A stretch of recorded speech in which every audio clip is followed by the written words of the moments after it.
जय हिंद दोस्तों। आज आपका भाई इस वीडियो में बताने वाला है आपको कि थेल्स प्रमेय को कैसे हम सिद्ध करते हैं, पाइथागोरस प्रमेय को हम कैसे सिद्ध करते हैं। तो देखिए इस वीडियो का ना एग्जाम की दृष्टि से बहुत ही मोस्ट VVI है। तो चलिए हम देखते हैं कि पाइथागोरस प्रमेय को कैसे सिद्ध करते हैं। तो वीडियो को थोड़ा लास्ट तक देखिएगा और यदि वीडियो आपको अच्छा लगे तो लाइक कीजिएगा, सब्सक्राइब कीजिएगा चैनल को। देखिए पाइथागोरस प्रमेय, देखिए आपको एग्जाम में दो तरह से यह क्वेश्चन आ सकता है। सबसे पहले पूछेगा पाइथागोरस प्रमेय को आप सिद्ध कीजिए। तो पाइथागोरस प्रमेय क्या होता है या कथन लिख दिया रहेगा। देखिए आपको कथन लिखेगा, अब बोलेगा एक समकोण त्रिभुज में कर्ण का वर्ग शेष दो भुजाओं के वर्गों के योग के बराबर होता है, सिद्ध कीजिए। या तो आपको पूछ सकता है कि आप पाइथागोरस प्रमेय को सिद्ध कीजिए। तो पाइथागोरस प्रमेय या कथन दोनों यही एक चीज होता है। तो चलिए हम देखते हैं। एक समकोण त्रिभुज में कर्ण का वर्ग शेष दो भुजाओं के वर्गों के योग के बराबर होता है। या देखिए एक समकोण त्रिभुज हम इसमें ड्रॉ किए हुए हैं। तो देखिए ABC जो एक ही समकोण त्रिभुज है, इसमें पूछ रहा है कर्ण का वर्ग यानी कि AC का वर्ग, कर्ण जो है ना AC है, AC का वर्ग की दो भुजाओं के वर्गों के योग के बराबर होता है। यानी AB के वर्ग प्लस BC के वर्ग, BC के वर्ग दोनों भुजाओं के वर्ग के योग के बराबर होता है। तो हमको इसमें मात्र यही चीज हमको सिद्ध करके दिखाना है। तो चलिए हम यहाँ पे लिख देंगे सबसे पहले हल, उसके बाद दिया है लिख दीजिए। क्या क्या दिया है वो चीज हम पहले लिखेंगे। दिया है समकोण त्रिभुज ABC में, दिया है समकोण त्रिभुज ABC में कोण B इक्वल टू 90 डिग्री। कोण जो B है ना, ये जो कोण B है ये हमको 90 डिग्री मालूम है। अब क्या करना है, लिखिए सिद्ध करना है। सिद्ध करना है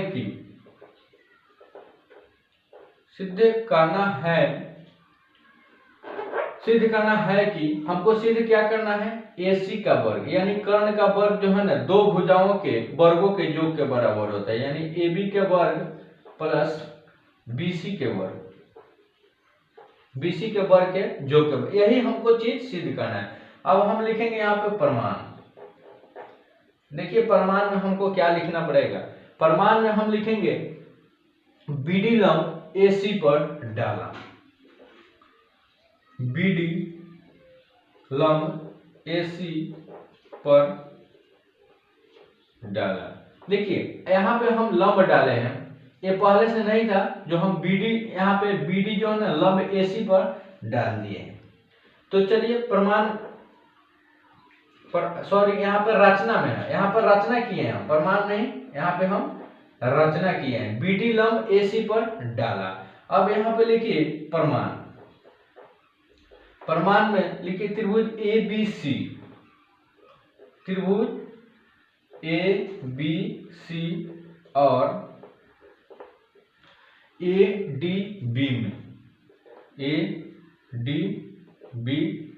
में प्रमाण त्रिभुज ABC और ADB में देखिए कोण B बराबर कोण D क्या है, यहाँ पे हो जाएगा कोण B इक्वल टू कोण D, क्योंकि ये दोनों क्या है 90 डिग्री है।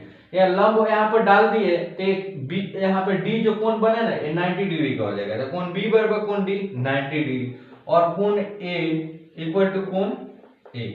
देखिए ABC यानी कोण A जो है ना दोनों में है और ADB दोनों कोण दोनों में है, क्योंकि कॉमन है CONN, कॉमन माने उभयनिष्ठ। दोनों कोण में दोनों त्रिभुज में जो है ना हमारा ABC और ADB दोनों त्रिभुज में क्या है, कोण A कॉमन है।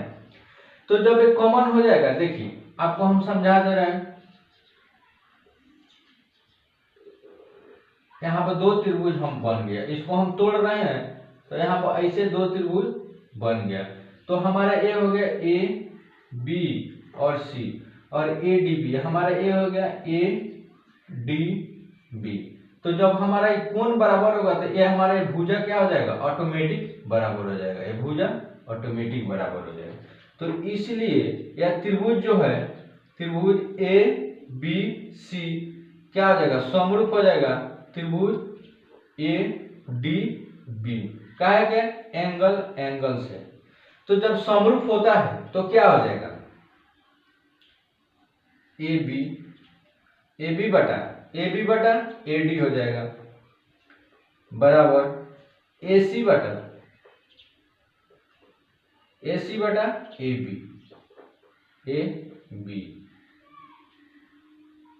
ए सी बटा क्या हो जाएगा ए बी। ये समीकरण हमारा क्या होगा, सॉरी यहाँ पे इसको हम क्या करते हैं बाई क्रॉस मल्टीप्लाई कर लेंगे, या यहाँ पे देखिए हम, चलिए यहाँ पे हम करते हैं रचना,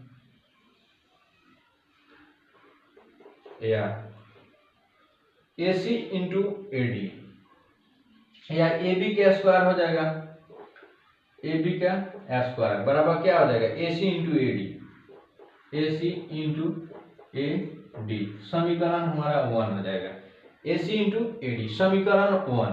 फिर आ जाते हैं हम दूसरा त्रिभुज में, यहाँ पे लिखेंगे त्रिभुज ए बी सी और त्रिभुज ए बी सी और त्रिभुज क्या बी डी सी में ए बी सी और बी डी सी त्रिभुज में आ जाएंगे हम। फिर इसमें क्या है कोण बी जो है ना हमारा, कोण बी बराबर कोण डी, कोण बी बराबर कोण डी, कहा है कि दोनों कोण बराबर हो जाएगा क्योंकि दोनों 90 डिग्री का है। और कोण सी जो है ना हमारा, कोण सी बराबर कोण सी हो जाएगा क्योंकि कॉमन है, यानी दोनों में उभयनिष्ठ है। तो इसीलिए हमारा त्रिभुज ए बी सी समरूप हो जाएगा त्रिभुज बी डी सी का, दोनों त्रिभुज समरूप हो जाएगा क्योंकि एंगल से क्या है यहाँ पे एंगल से। तो हम देखिए यहाँ पे करेंगे क्या, या बी सी क्या हो जाएगा, यहाँ पे क्या होगा ए बी तो यहाँ पे हो जाएगा बी सी बटा डी सी बराबर, देखिए बी सी यहाँ लास्ट वाला 2 अक्षर लेते हैं, इसमें बी सी भुजा तो यहाँ डी सी हो जाएगा, और यहाँ पे ए सी यानी एक पहला एक अंत वाला ए सी बटा, तो यहाँ पे क्या हो जाएगा बी सी, बी और सी, बी सी हो जाएगा। तो या हम यहाँ पे लिखते हैं, या बी सी और बी सी को गुना करेंगे तो बी सी स्क्वायर हो जाएगा, बी सी स्क्वायर बराबर A C into D C, A C into D C, ये हमारा समीकरण 2। तो चलिए हमारा समीकरण 1 और 2 से, तो इस बोर्ड को थोड़ा हम मिटा रहे हैं क्योंकि आप लोग इसको नोट कर सकते हैं। तो चलिए हम यहाँ, हमको मात्र अब जरूरत क्या है समीकरण 1 और समीकरण 2 को, तो हम इस साइड वाला मिटा सकते हैं क्योंकि आप स्क्रीनशॉट ले लीजिए या नोट कर लीजिए, क्योंकि हमको मात्र समीकरण 1 और समीकरण 2 ही चीज की जरूरत है, और चीज आप स्क्रीनशॉट ले सकते हैं या इसको आप नोट कर सकते हैं।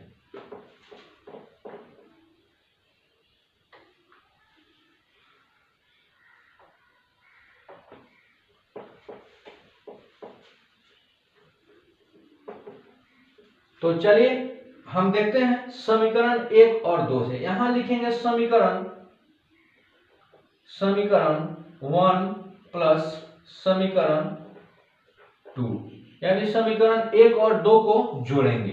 तो समीकरण 1 क्या है ए बी का स्क्वायर है, और समीकरण क्या है 2 में बी सी स्क्वायर, तो बायां पक्ष वाला एक साइड जुटेगा और दायां पक्ष वाला एक साइड जुटेगा। तो देखिए बायां पक्ष वाला पहले जोड़ देंगे ए बी का स्क्वायर प्लस क्या है बी सी का स्क्वायर बराबर A C into A D plus 2 क्या है ए सी इंटू डी सी। तो यहाँ हम इसको लिखेंगे A B square plus B C square, इसको ऐसे ही लिख देंगे A B square plus B C का स्क्वायर बराबर लिख दिए। अब देखिए ए सी दोनों में है, तो इसको हम क्या कर सकते हैं कॉमन ले सकते हैं। तो ए सी को हम इसमें कॉमन ले लेंगे, तो इसमें क्या बचेगा हमारा ए डी प्लस यहाँ क्या बचेगा ए सी का, इसमें भी कॉमन ले लिए दोनों। देखिए दोनों टर्म में क्या है ए सी है, इसमें भी ए सी है, तो ए सी को जब हम कॉमन लेंगे तो इसमें बचेगा ए डी प्लस इसमें बचेगा डी सी।